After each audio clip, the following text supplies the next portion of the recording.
Hello students, I am Dr. Rana, consultant gynecologist at Usha Bansal Nursing Home. This question is a primary gravida present with labor pain for 4 hours.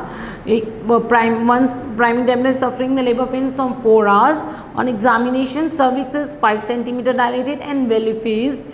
She is now in which stage of labor? Okay. So, हमें बताना है कौन सी phase में. It is in the latent phase of the first stage, active phase of the first stage, second stage और preparatory phase. हम इस question के medium से हम सारी फेजेस पढ़ लेते हैं. सो लेबर पार्चुरेशन, एक pregnant female goes through 4 phases. Number 1 is the quiescent or the dormant phase, activation or the preparatory phase. Number 3 is stimulation or the labor phase, and the 4th is recovery phase. ठीक है.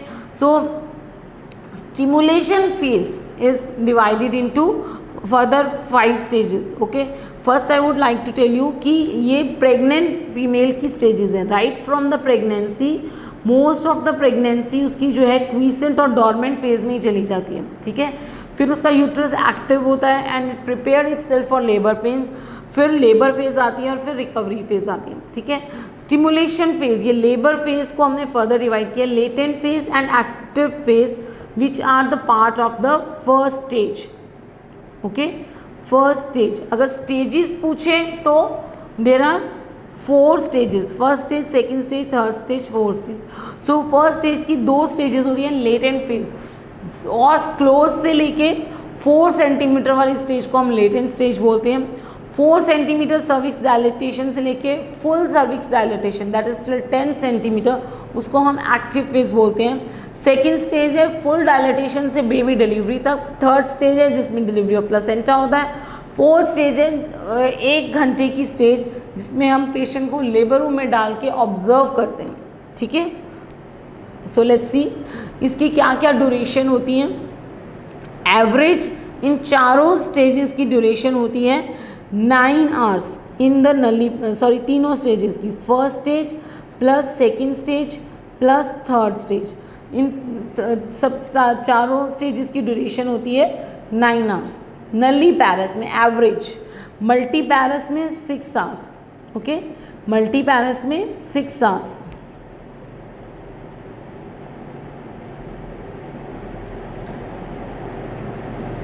Okay, now let's see prolonged latent phase क्या होता है. अगर latent phase is more than 20 hours, so then we say it prolonged. latent phase ये questions काफ़ी ज़्यादा आते हैं. ठीक है. सो इसको हमें क्रैम्प करना ही है. अगर नली पैरस में it is more than 20 hours, then we say it is a prolonged latent phase. and multi पैरस में if it is more than 14 hours. okay. जो स्पीड ऑफ डायलेटेशन है, it should be in nulliparous 1.2 centimetre per hour and in the multiparous it is 1.5 centimetre per hour. Okay. Descent dilatation के बाद descent होता है ना, it should be less than it should be more than 1 centimetre और at least 1 centimetre per hour and in the case of multiparous it should be 2 centimetre per our.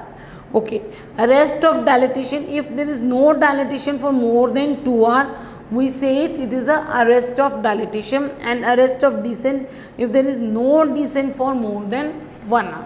okay, these are all the definitions जो कि हमें अगर हम partograph में plot करें और हमें पता चल जाता है कि पेशेंट की लेबर स्मूथ नहीं जा रही. ठीक है.